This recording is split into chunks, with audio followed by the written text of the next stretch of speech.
Hello. Today I will read you Italian fairy tale, How the Devil Married Three Sisters. Find a comfortable pose. Just listen and relax. Have a good time.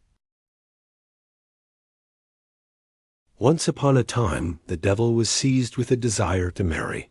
He therefore left hell, took the form of a handsome young man, and built a fine large house.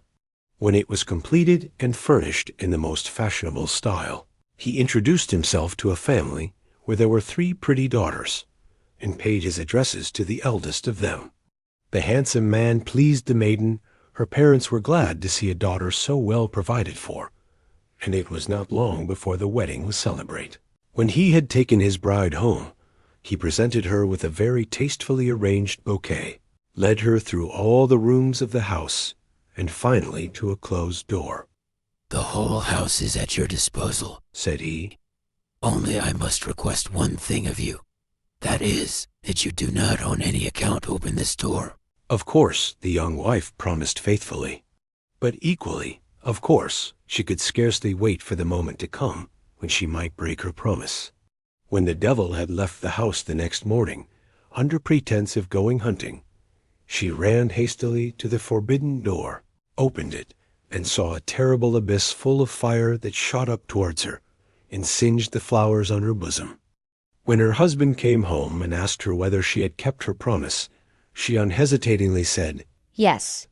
But he saw by the flowers that she was telling a lie, and said, "Now I will not put your curiosity to the test any longer. Come with me. I will show you myself what is behind the door."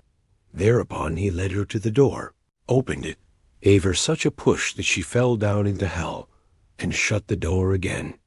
A few months after he wooed the next sister for his wife, and won her. But with her everything that had happened with the first wife was exactly repeated.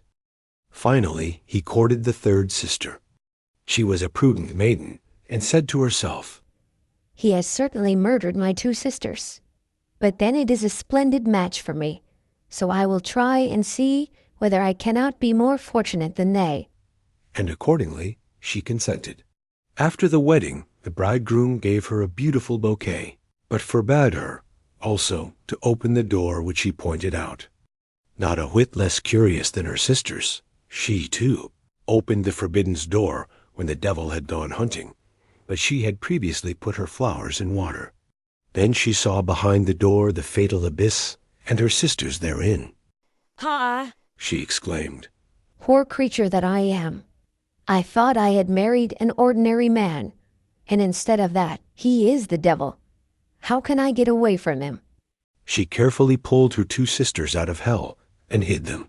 When the devil came home, he immediately looked at the bouquet, which she again wore on her bosom, and when he found the flowers so fresh, he asked no questions.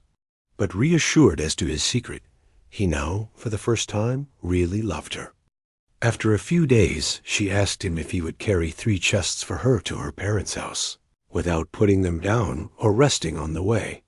"But," she added, "you must keep your word, for I shall be watching you." The devil promised to do exactly as she wished.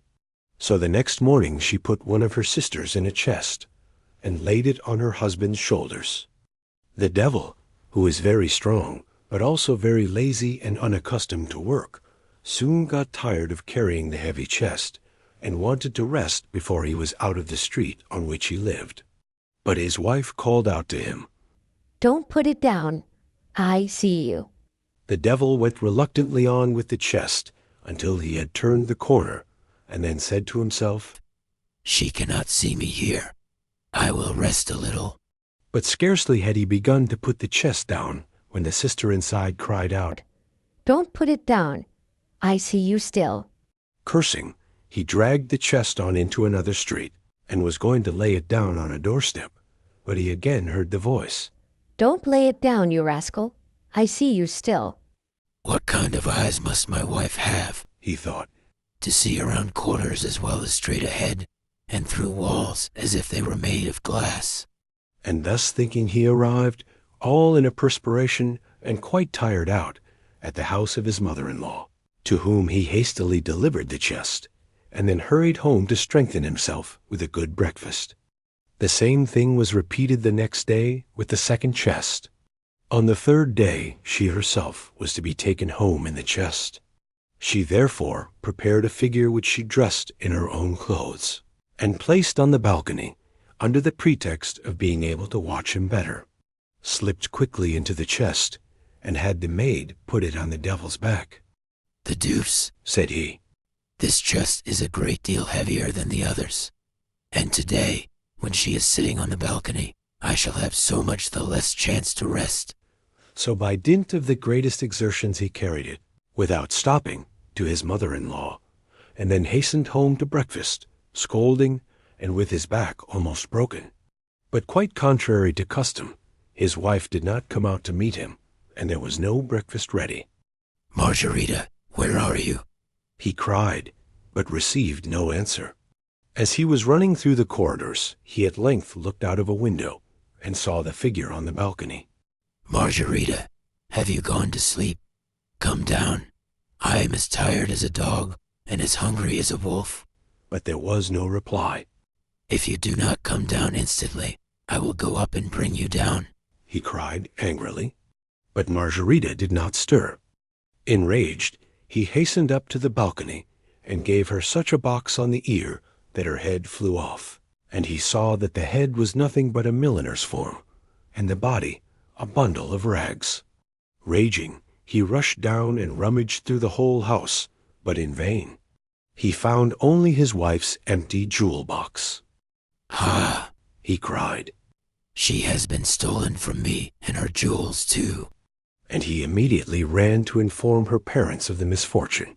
But when he came near the house, to his great surprise, he saw on the balcony above the door all three sisters, his wives, who were looking down on him with scornful laughter. 3 wives at once terrified the devil, so much that he took his flight with all possible speed. Since that time he has lost his taste for marrying,